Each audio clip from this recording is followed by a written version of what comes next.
Olá, povo lindo de Deus. Nós estamos aqui, como sempre, já há mais de 2 meses, né?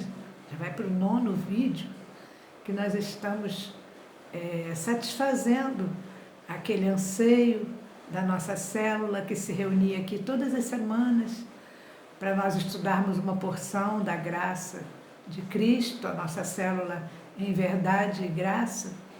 E nós precisamos parar, e assim como muitos estão fazendo de forma maravilhosa, fazendo seus vídeos, suas lives para os seus alunos, para as suas igrejas, nós também colocamos no coração o desejo de semanalmente colocar uma porção dessa graça de Deus que nós já vínhamos estudando aqui. E nós estamos falando sobre as bem-aventuranças ou sobre as características do bem-aventurado.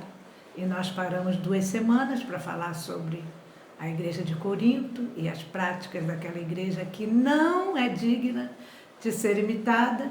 E voltamos na semana passada, então, com mais uma bem-aventurança. E nesta semana estaremos falando sobre mais uma bem-aventurança, a 4ª bem-aventurança. Bem-aventurados os que têm fome e sede de justiça, porque eles serão fartos. E nós sempre dizemos porque Jesus falou o que ele falou. Jesus falou isso porque fome e sede não são sentimentos artificiais. Pelo contrário, fome e sede vai muito mais além. São necessidades vitais. Ou você busca a justiça, ou você morre espiritualmente. Jesus estava querendo dizer, assim como nós agimos com a sede e com a fome. Sendo assim, ter sede e fome de justiça é desejar, e não apenas desejar, mas é fazer o que é certo.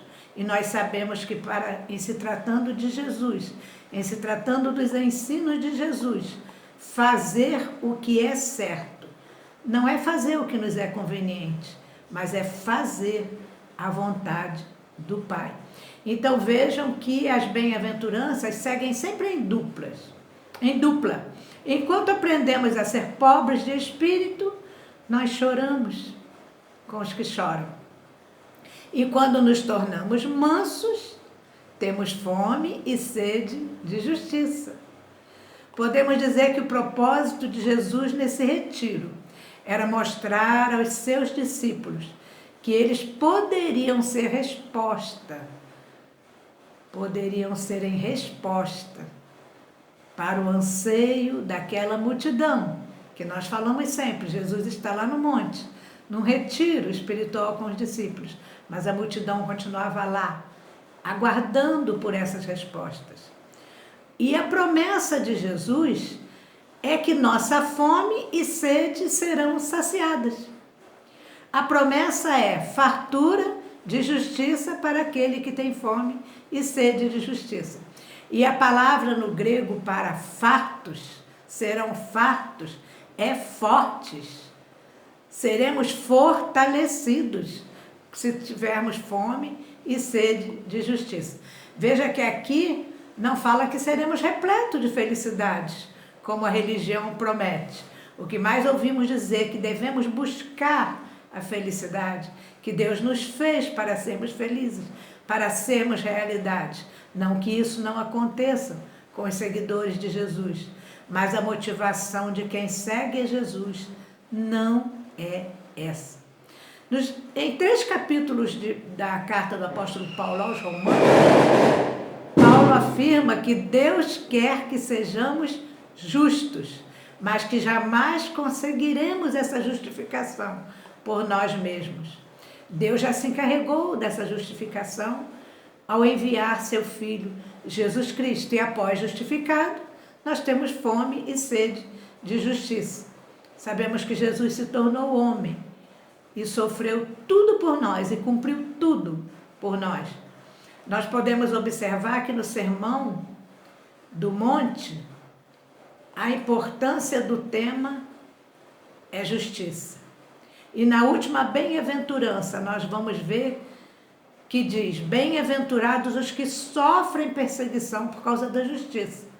Então, das 8 bem-aventuranças, das 8 características do bem-aventurado, nós vamos ver a importância da justiça, que 2 Jesus dedica a falar sobre essa justiça.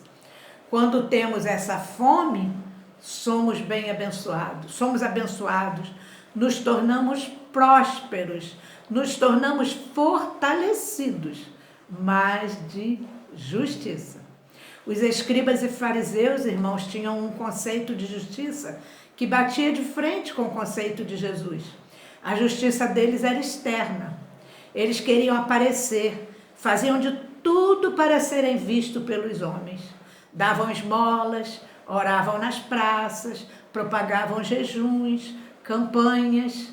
Para Jesus, o homem interior era mais importante do que a aparência externa. Quando você orar, entra no teu quarto e ora em secreto. E teu Pai, que vê em secreto, te recompensará. Jesus se preocupa com o espírito da lei e não com a letra da lei. Mais tarde, Paulo vai dizer que a letra mata, mas o espírito vivifica. A letra que Paulo quer falar, hoje são os dogmas, são as tradições, são os estatutos das igrejas, que valem mais do que as escrituras sagradas. Jesus vai chamar, sabe como, esses escribas e fariseus? De hipócritas. É um caso a se pensar. Jesus diz para os seus discípulos que nossa justiça deve exceder a desses escribas e fariseus, que ele chama de hipócrita. No Salmo 4, o salmista está em dúvida entre fazer o que é certo e o que é mais fácil. No versículo 1 ele diz assim: responde-me quando eu clamar, ó Deus da minha justiça.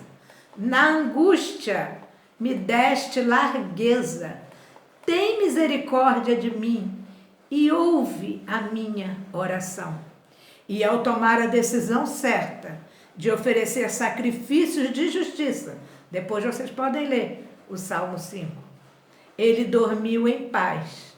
E no versículo 8 ele diz: em paz me deitarei e dormirei, porque só tu, Senhor, me fazes habitar em segurança. Quando ele teve a consciência de que deveria praticar a justiça de Deus, ele se deitou e dormiu em paz. Nós podemos nos tornar parte dessas bem-aventuranças de Jesus, tendo fome e sede de justiça e alcançando a promessa de sermos fartos, fortes, fortalecidos nessa justiça. Viver nessa vida satisfeitos e tranquilos, em paz a guerras, a rumores de guerras, a pandemias, a mortes e a sofrimentos. A nossa justiça deve exceder a dos escribas e fariseus. A religião é uma fonte, meus irmãos, que não mata a sede. Ela não mata a sede. Pelo contrário, deixa os seguidores cada vez mais sedentos. Reuniões de consagração todas as semanas. Eu vou hoje numa reunião de consagração, eu me consagro, semana que vem já me desconsagro e tenho que me consagrar de novo. A campanha de vitória que nunca chega, porque os que estão lá na campanha de vitória são os mesmos e nunca contam vitória, só pedindo, vigílias, jejuns que nunca satisfazem, que nunca realizam, e as pessoas não praticam o que Jesus fala. Pratique a justiça de Deus, viva as obras de justiça. Veja o que Jesus disse para a mulher samaritana: se conheceras o dom de Deus e quem é o que te pede, dá-me de beber, tu lhe pedirias e ele lhe daria água viva. Agora, olha o questionamento da religião. A mulher diz para Jesus: Senhor, tu não tens com que tirar água e o poço é fundo. Como tens água viva? A religião é sempre assim, sempre questionando Jesus, sempre querendo apresentar soluções para as necessidades do homem, sempre querendo evocar a lei. E a mulher disse: o poço que meu pai Jacó, que nosso pai Jacó construiu. A religião é assim, evoca a lei, evoca os patriarcas, assim como aquela mulher. E não olham para Jesus, autor e consumador da nossa fé. Nós já fomos abençoados, meus queridos, com toda a sorte de bênçãos. E na reunião de bênçãos buscar mais o quê?